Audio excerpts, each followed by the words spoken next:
Jauh sebelum tragedi Sewu Dino mengguncang tanah Jawa, ada sebuah kisah yang menjadi pondasi dari segala kengerian, kisah pengkhianatan, pertumpahan darah, dan dendam yang tak akan pernah padam. Inilah Janur Ireng. Pada tahun 1997 di Jawa Timur, hiduplah sepasang kakak beradik, yatim piatu, Sabdo dan Intan. Mereka hidup dalam kesederhanaan, bahkan kemiskinan, namun ikatan persaudaraan mereka sangat kuat. Kehidupan mereka yang tenang tiba-tiba hancur lebur. Teror gaib mulai menghantui mereka, dari kemunculan kepala kambing misterius hingga puncaknya, rumah mereka terbakar habis tanpa sisa. Mereka kehilangan segalanya, terdampar dalam keputusasaan. Di saat itulah muncul sosok Paman Arjo Kuncoro, seorang pria kaya raya dengan aura yang mengintimidasi. Arjo datang menawarkan perlindungan, kemewahan, dan sebuah rumah baru. Dalihnya mulia, yaitu ingin menyatukan kembali sisu-sisu darah keluarga Kuncoro. Sabdo dan Intan yang tak punya pilihan lain terpaksa mengikuti paman mereka. Mereka mengira telah menemukan surga, tapi mereka salah besar. Mereka baru saja melangkahkan kaki ke dalam neraka. Di rumah megah namun dingin milik Kuncoro, keanehan mulai terjadi. Arjo memaksa Sabdo untuk ikut dalam sebuah ritual syukuran yang gelap. Ritual ini menempuh pengorbanan darah. Sabdo dipaksa meminum darah kambing hitam, dan sejak saat itu penglihatannya terbuka. Ia mulai melihat penampakan sosok iblis berkepala kambing, entitas gaib yang ternyata menjadi pelindung sekaligus penjaga kutukan keluarga mereka. Kengerian yang sesungguhnya pun terungkap. Istri Arjo, Lasmini, ternyata adalah seorang inang, penjaga gaib yang melindungi keluarga Kuncoro dari serangan santet musuh bebuyutan mereka. Namun, tubuh Lasmini semakin hari semakin lemah. Arjo sudah merencanakan penggantinya, dan pengganti itu adalah Intan, adik Sabdo, melalui sebuah pernikahan sedarah yang sesat dan kejam. Arjo berniat menjadikan Intan sebagai inang yang baru, mengikatnya selamanya dalam lingkaran kutukan gelap klan Kuncoro. Intan pun mulai merasakan dampak dari takdir mengerikan yang menantinya.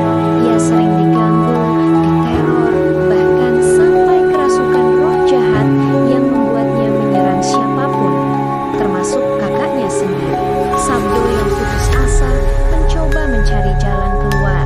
Pencariannya membawanya bertemu dengan sosok misterius bernama Karsa Atmojo, pemimpin keluarga saingan yang menyimpan dendam abadi terhadap keluarga Kuncoro.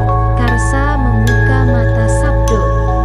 Ia mengungkapkan bahwa Arjo Kuncoro lah yang sengaja membakar rumah mereka. Semua itu hanyalah siasat licik untuk memancing Sabdo dan Intan masuk ke dalam perangkap.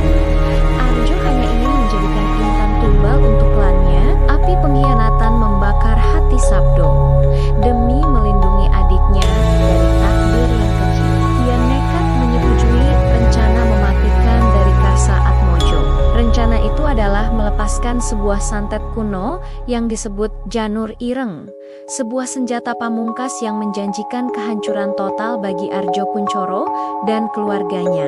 Dengan darahnya sendiri yang diteteskan pada sehelai janur keramat, santet Janur Ireng pun dilepaskan. Dampaknya seketika dan sangat brutal. Para pengikut setia Arjo Kuncoro tewas dengan cara yang mengenaskan. Mereka menyakiti diri sendiri hingga ajal menjemput. Arjo Kuncoro, sang kepala keluarga yang angkuh itu, juga menemui akhir yang tragis dan mengerikan.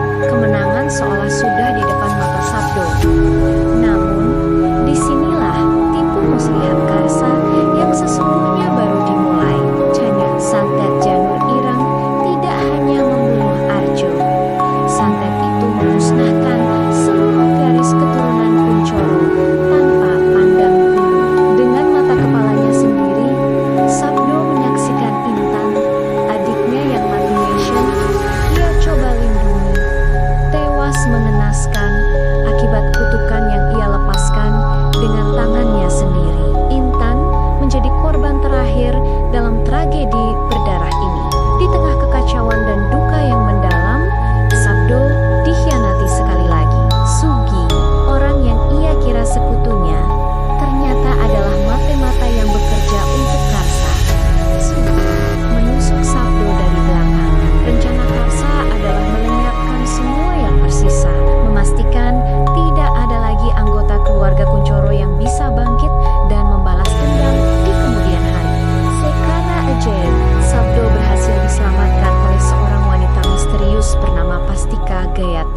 dengan tubuh penuh luka dan jiwa yang hancur karena kehilangan Intan serta pengkhianatan Karsa.